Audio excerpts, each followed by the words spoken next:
Hello everyone. As you know, in previous class we have discussed adoption. क्या पढ़ रहे थे अपन प्रीवियस क्लासेस में? अडोप्शन के बारे में पढ़ रहे थे. जैसा कि आप सभी जानते हैं, अपन ने अडोप्शन के बारे में रीड कर चुके हैं.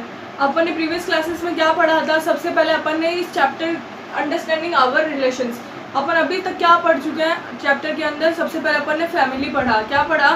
फैमिली के बारे में रीड किया कि फैमिली क्या होती है. फिर सेकंड अपन ने रीड किया फैमिली के भी 2 पार्ट. उसके 2 पार्ट से एक तो न्यूक्लियर था, फिर सेकंड जॉइंट फैमिली के बारे में अपन ने पढ़ा. फिर जॉइंट फैमिली के पढ़ने के बाद में अपन चैप्टर को अच्छे से समझ रहे थे कि चैप्टर क्या कहना चाहता है. फिर अपन ने पढ़ा जनरेशन ट्री ऑफ फैमिली. क्या पढ़ा? Generation tree of family. Generation tree of family क्या पढ़ा अपन ने? सबसे पहले जनरेशन ट्री ऑफ फैमिली भी पढ़ा है. फिर उसके बाद में अपन ने पढ़ा एडॉप्शन के बारे में. किसके बारे में पढ़ा? एडॉप्शन के बारे में पढ़ा. एडॉप्शन के अंदर भी अपन ने बहुत सी कुछ चीज़ों को समझा कि क्या होता है एडॉप्शन. पहले अपन ने फैमिली को समझा कि फैमिली के अंदर भी 2 टाइप्स होते हैं, न्यूक्लियर फैमिली और जॉइंट फैमिली. न्यूक्लियर का मीन्स होता है जिसमें मदर फादर और चिल्ड्रंस रहते हैं, जबकि जॉइंट फैमिली के अंदर क्या रहता है? Grandmother, grandfather, mother, father, uncle, aunty and their childrens. फिर अपन ने पढ़ा जनरेशन ट्री ऑफ फैमिली कि जनरेशंस क्या होता है, मैटरनल क्या होता है, पैटर्नल क्या होता है. मदर की साइड से रिलेशंस पढ़ा, फिर फादर की साइड से रिलेशंस को भी अपन ने अच्छे से समझा. फिर अपन ने पढ़ा एडॉप्शन. एडॉप्शन क्या होता है? कानूनी तरीके से किसी बच्चे को गोद लेना, वो क्या कहलाता है? एडॉप्शन कहलाता है. आज अपन चैप्टर का बस लास्ट टॉपिक डिस्कशन करेंगे. फिजिकल कैरेक्टरिस्टिक्स के बारे में अपन पढ़ रहे थे. अपन ने ये भी पढ़ा कि कौन किसके जैसा दिखाई देता है. जैसे अपन पढ़े थे संजना और सलमा, 2 लड़कियों का अपन चैप्टर रीड कर रहे हैं. वो क्या थी? दोनों लड़कियां एक ही साथ में थी, एक ही स्कूल के अंदर पढ़, एक ही क्लास के अंदर और एक ही स्कूल के अंदर वो दोनों पढ़ रही थी, जिसके अंदर दोनों अपनी बातों को डिस्कशन करती है. संजना की मदर को क्या था? फीवर था, तो वो सलमा को बता रही थी. संजना किसके अंदर रहती है? जॉइंट फैमिली के अंदर रहती है, जबकि सलमा किसके अंदर रहती है? न्यूक्लियर फैमिली के अंदर रहती है. फिर अपन ने पढ़ा कि दोनों डिस्कशन कर रहे थे. फिर आगे इन्होंने, सलमा भी अपने पेरेंट्स से जाके पूछती है कि अपन क्यों नहीं रह रहे. सलमा अपने फादर से पूछती है अपन अपने दादा दादी के साथ में क्यों नहीं रह रहे. तो सलमा के फादर रिप्लाई करते हैं कि एक तो क्यों उनके फादर को क्या मिल सके? अच्छी जॉब मिल सके और उनके बच्चों को अच्छी एजुकेशन मिल चुके, इसलिए उन्होंने क्या किया? शहर गांव को छोड़ के शहर की तरफ माइग्रेट करना उन्होंने शुरू किया. तभी तो उन्होंने बताया कि लोग ज़्यादा से ज़्यादा जॉइंट फैमिली को छोड़ के न्यूक्लियर फैमिली इसीलिए बनती है क्योंकि लोग क्या करते हैं? उनको अपॉर्चुनिटीज चाहिए. जितनी उनको अपॉर्चुनिटीज मिलेगी वो जॉब के लिए क्या करेंगे? आगे माइग्रेट होना शुरू हो जाएंगे. जब उन्हें जॉब के लिए माइग्रेट होना शुरू हो जाएंगे, जॉब अच्छी मिलेगी, बच्चों की अच्छी एजुकेशन होगी, तो लोग क्या करते हैं? माइग्रेट होना शुरू होते हैं. इसीलिए जॉइंट फैमिली किसके अंदर कन्वर्ट हो रही है? न्यूक्लियर फैमिली में धीरे धीरे कन्वर्ट होना शुरू हो रही है. फिर अपन ने पढ़ा एडॉप्शन के बारे में. एडॉप्शन क्या होता है? कानूनी तरीके से किसी को गोद लेना एडॉप्शन का ही पार्ट होता है. फिर संजना क्या गई थी? अपनी मम्मी के साथ में. कहाँ गई थी? मामा की शादी में गई थी. तो उसकी मौसी की बच्ची कैसे दिख रही थी? उसके दादा की जैसे, कभी किसकी जैसे दिख रही. तो किसके जैसा दिखाई देना? टू हूम और लाइक, आप किसके जैसे दिखाई देते हो. उसी का एक कुछ आगे का पार्ट आज अपन डिस्कशन वापस करेंगे. फिर मैं आज आपको थोड़े से कुछ क्वेश्चन आंसर भी करवा दूंगी. देखो आगे आज अपन पढ़ते हैं. देखो पेज नंबर 10 पे आ जाओ. बस पेज नंबर 10 का कुछ पार्ट रीड करना है. कुछ इंपॉर्टेंट पार्ट से वो समझा देती हूँ. बहुत इंपॉर्टेंट पार्ट है, आपके एग्जाम्स में भी इससे क्वेश्चंस बनते हैं. आप इजीली अटेंशन हो गए उस क्वेश्चन को समझे. पहले पढ़ के सुनाऊंगी, फिर ब्लैक बोर्ड पे लिख के भी समझा दूंगी. आराम से फोकस हो गए, अपनी पढ़ाई पे फोकस करो. देखो फर्स्ट है the physical characteristics of children match to physical characteristics of their parents and grandparents. These characteristics are called hereditary characteristics.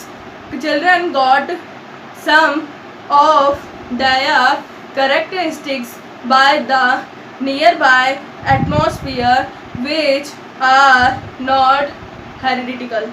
देखो ये पैराग्राफ ये कह रहा है कुछ फिजिकल कैरेक्टरिस्टिक्स जो बच्चों में होती है वो उनसे किससे मिलती है, या तो उनके ग्रैंड पेरेंट्स जो दादा दादी होते हैं या उनके पेरेंट्स जो माता पिता होते हैं उनसे मिलती है। जैसे अपनी कुछ कैरेक्टरिस्टिक्स अपने पेरेंट्स से मिलती है, जैसे मेरे पेरेंट्स से मिलती है, आपकी भी अपने पेरेंट्स से मिलती होगी, किसी को दादाजी से भी मिलती है, कुछ लोगों को कुछ बेचारे बच्चों का आना उनके पेरेंट्स से मिलना या उनके दादा दादी से मिलना, ये क्या होती है फिजिकल कैरेक्टरिस्टिक्स होती है और इन्हें क्या बोला जाता है, हेरिडिटी बोला जाता है। This characteristics are called heredity. Heredity का मतलब हिंदी में होता है अनुवांशिक। क्या होता है, अनुवांशिक, जो क्या मिलती है बच्चों को अपने ग्रैंड पेरेंट्स से मिलती है या अपने माता पिता से मिलती है। Children got some of their characteristics by the nearby atmosphere. Children को कुछ कैरेक्टरिस्टिक्स कहाँ से मिलती है, एटमोसफियर से भी मिलती है। वो पार्ट हेरिडिटी का नहीं होता है। अभी भी समझ लो हेरिडिटी का पार्ट क्या होता है, जो उनके ग्रैंड पेरेंट्स या पेरेंट्स से जो फिजिकल कैरेक्टरिस्टिक्स मतलब उनके जो कुछ लक्षण हो अपने पेरेंट्स से मिलते हैं या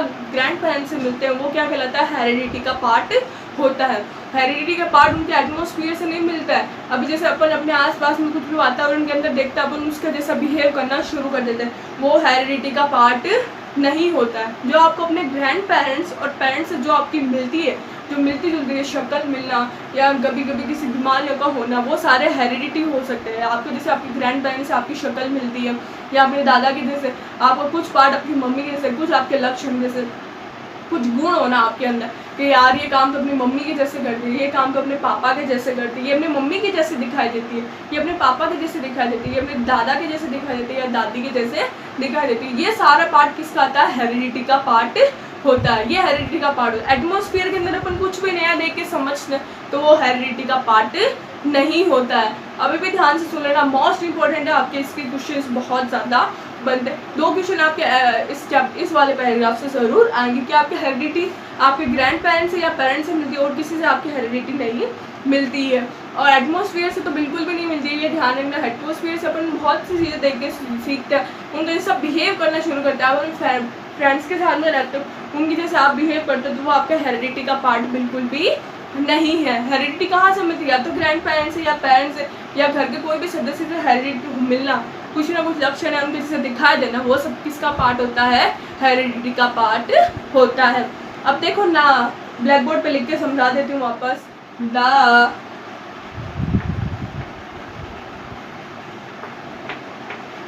physical characteristics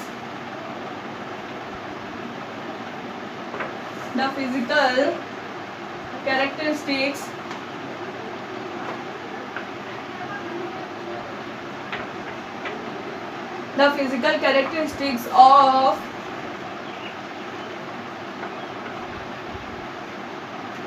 children match to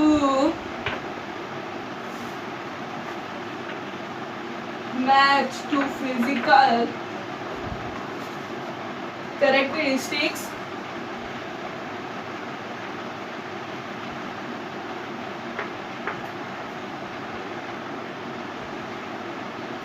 characteristics of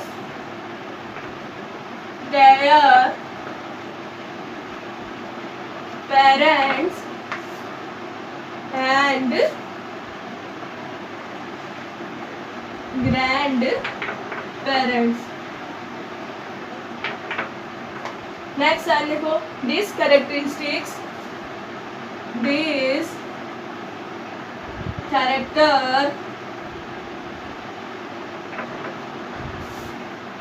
आगे लिखेगा है ना, these characteristics are called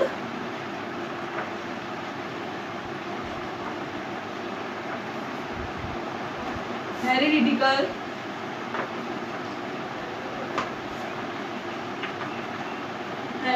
characteristics. Hereditary characteristic. देखो, the physical characteristics children match to physical characteristics of their parents and grandparents. These characteristics are called hereditical characteristics. जो आपके physical characteristics आपके grandparents, एक तो ग्रैंड पेरेंट्स और grandparents से मिलती है, वो सभी क्या कहलाता है? Hereditical characteristics. ये आपको भी नोटबुक में राइट डाउन नहीं करना है, बस समझना है। आई होप आप इसको समझ गए होंगे। जो कैरेक्टरिस्टिक्स आपके पेरेंट्स या ग्रैंड पेरेंट्स से आपकी मिलती है वही हेरिडिटी का पार्ट होता है कि नहीं है? मैच करना मतलब उनसे फिजिकल कैरेक्टरिस्टिक्स आपकी मिलना, आपकी फिजिकल कैरेक्टरिस्टिक्स आपके ग्रैंड पेरेंट्स या मदर या फादर से मिलना, वही सब किसका पार्ट होता है? हेरिडिटल कैरेक्टरिस्टिक्स का पार्ट होता है। अब देखो नीचे क्या दे रखा है? Gregor John Mendel did a lot of experiments on pea plants and give the law of heredity. That's why he is called the father of heredity. देखो इसके अंदर बताया गया ग्रेगर जॉन मेंडल के बारे में बताया गया। उन्होंने तरह तरह के एक्सपेरिमेंट्स किए कि किस पे किए? एक तो मटर के पौधे पे किए, किस पे किए? पी प्लांट्स पे किए, किस पे किए? पी प्लांट्स पे किए, मटर के पौधे पे। उन्होंने क्या किया? तरह तरह के एक्सपेरिमेंट करना शुरू कर दिया और उन्होंने क्या पाया? Give the law of heredity. उन्होंने जो मटर का पौधा है उस पर क्या किया? एक्सपेरिमेंट्स किया और किसका लॉ दिया? हेरिडिटी का उन्होंने लॉ दिया, मतलब लॉ का मतलब नियम दिया उन्होंने। That why is called the father of heredity. इसी वजह से ग्रेगर जॉन मेंडल को क्या बोला जाता है? अनुवांशिकता का पिता बोला जाता है। किसका पिता बोला जाता है? अनुवांशिकता का पिता बोला जाता है। किसे? ग्रेगर जॉन मेंडल को। किसे बोला जाता है? ग्रेगर जॉन मेंडल को बोला जाता है अनुवांशिकता का पिता बोला जाता है। नेक्स्ट देखो, doctor Hargobind Khorana wrote many papers for the new properties of heredity. He was awarded by Nobel Prize for his contributions in the field of heredity. फिर सेकंड नाम बताया इसमें डॉक्टर हरगोविंद खुराना। उन्होंने भी तरह तरह के पेपर्स में क्या किया? प्रॉपर्टीज़ को लिखा, हेरिडिटी की प्रॉपर्टीज़ को लिखा।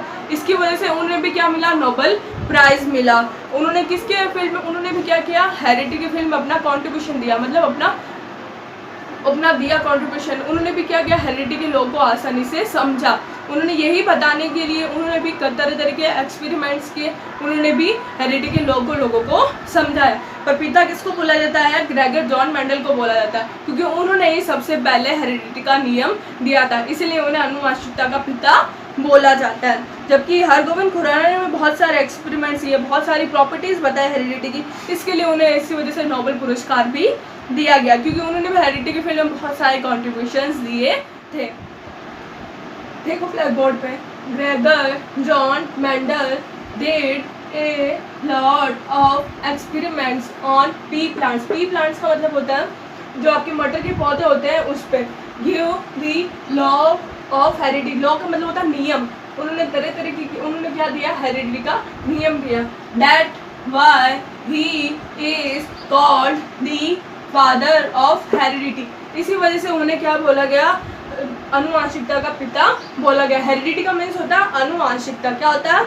अनुवांशिकता। इसी वजह से उन्हें क्या बोला गया? अनुवांशिकता का पिता बोला गया, क्योंकि उन्होंने किस पे किया? मटर के पौधे पे उन्होंने एक्सपेरिमेंट्स किया और किसका नियम दे दिया? हेरिडिटी का नियम दे दिया। नेक्स्ट देखो, doctor Hargobind Khorana wrote many papers for the new properties of heredity. Doctor Hargobind Khorana ने बहुत सारी प्रॉपर्टीज़ बताई। किसके बारे में? हेरिडिटी के बारे में। उन्होंने पेपर पे लिखना शुरू किया कि हेरिडिटी की ये नई नई प्रॉपर्टीज़ भी है। इसी वजह से उन्हें भी क्या मिला? He awarded by the Nobel prize for his contributions in the field of heredity. इसी वजह से उन्होंने भी जब कॉन्ट्रीब्यूशन दिया तो इसके लिए उन्हें भी नोबेल प्राइज मिला। दो थे, एक तो ग्रेगर जॉन मेंडल, एक डॉक्टर हरगोविंद खुराना। इन दोनों ने ही अपने अपने एक्सपेरिमेंट्स किए और दोनों को ही कुछ ना कुछ इनके फील्ड में मिला। सबसे पहले डॉक्टर ग्रेगर जॉन मेंडल ने दिया और उन्हें अनुवांशिकता का पिता दिया, क्योंकि सबसे पहले उन्होंने कंट्रीब्यूट किया। सेकंड डॉक्टर हरगोविंद खुराना ने दिया, तब उनको उनके लिए क्या मिला? नोबेल प्राइज भी मिला। आई होप आप अच्छे से इस चैप्टर को समझ गए होंगे, फैमिलीज के बारे में भी समझ गए होंगे और एडॉप्शन के बारे में समझ गए होंगे, न्यूक्लियर जॉइंट फैमिली समझ गए, लोग माइग्रेट क्यों होना शुरू हो रहे वो भी समझ गए होंगे। हेरिडिटी का मीन्स होता है अपन किसके जैसे दिखाई देते हो। आई होप आप अच्छे से समझ गए होंगे। इनको कुछ भी नहीं लिखना है। मैं नेक्स्ट वीडियो के अंदर आपको अच्छे से क्वेश्चन आंसर ब्लैक बोर्ड पे करवा दूंगी। अभी कुछ भी नहीं लिखना। आई होप आप अच्छे से समझ गए होंगे। मैं आपसे मिलती हूँ नेक्स्ट वीडियो के अंदर। तब तक के लिए थैंक यू। तब तक के लिए आप सब खुश रहें, मस्त रहें, keep smiling always. Thank you.